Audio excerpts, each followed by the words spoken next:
9 immeubles d'habitation, 2 écoles, mais aussi une polyclinique et 2 lignes électriques ont été endommagés par des bombardements russes sur Kiev dans la nuit de vendredi à samedi. Selon les autorités locales, la Russie a tiré 14 missiles et 250 drones.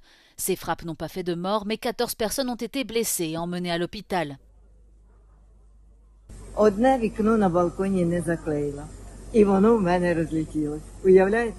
Я всіх попереджала, заклеювайте вікна. Мене ніхто не слухався.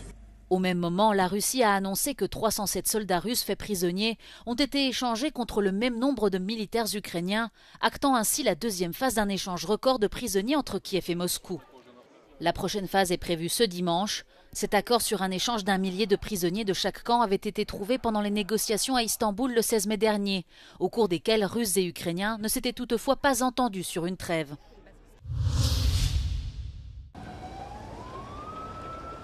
L'armée israélienne poursuit ses frappes sur la bande de Gaza.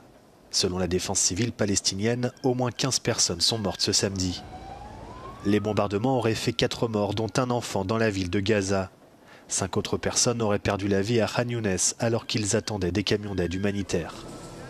Les frappes israéliennes auraient également tué 4 membres d'une même famille dans cette ville située dans le sud de l'enclave et 2 autres personnes à Nuseirat dans le centre du territoire palestinien.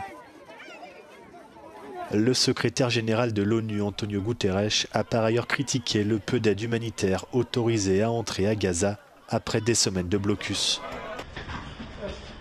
La France et l'Arabie saoudite plaident de leur côté pour des actes concrets mettant en place un plan pour la solution à 2 États, israéliens et palestiniens.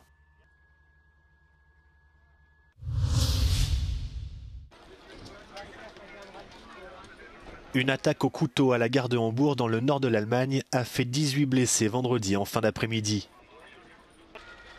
Parmi les victimes, 4 personnes sont en danger de mort et 6 autres ont subi de graves blessures. Selon les premiers éléments de l'enquête, une femme de 39 ans aurait agi seule. La police évoque la possibilité d'une urgence psychiatrique. Le chancelier allemand Friedrich Merz s'est dit bouleversé par cet acte de violence.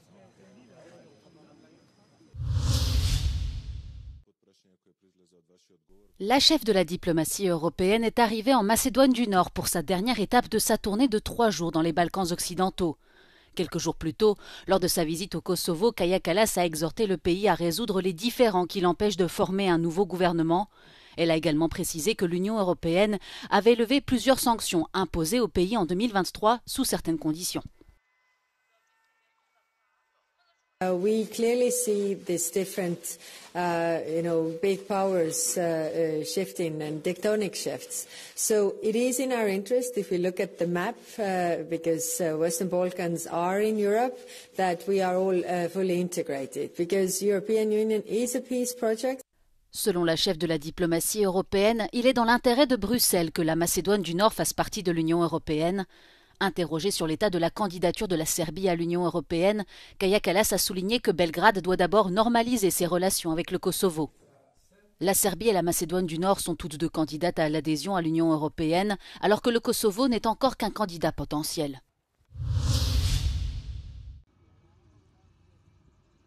Le département de la justice américain a conclu un accord avec Boeing ce vendredi. Cette entente permettra aux géants de l'aéronautique d'éviter des poursuites pénales pour avoir prétendument induit en erreur les régulateurs américains au sujet du 737 MAX, avant que 2 de ces avions s'écrasent et tuent 346 personnes. Boeing doit ainsi payer 1,1 milliard de dollars, dont 445 millions de dollars supplémentaires pour les familles des victimes. En contrepartie, le département de la justice rejettera l'accusation de fraude. Boeing a évité des poursuites judiciaires en 2021 en concluant un accord de 2,5 milliards de dollars. Mais les procureurs ont déclaré que l'entreprise avait violé les termes de cet accord en n'apportant pas les changements promis pour prévenir les violations des lois antifraude. En juillet dernier, Boeing avait accepté de plaider coupable pour fraude plutôt que de subir un procès public. Certaines familles de victimes ont dénoncé ce nouvel accord, estimant qu'il ne tient pas suffisamment l'entreprise pour responsable.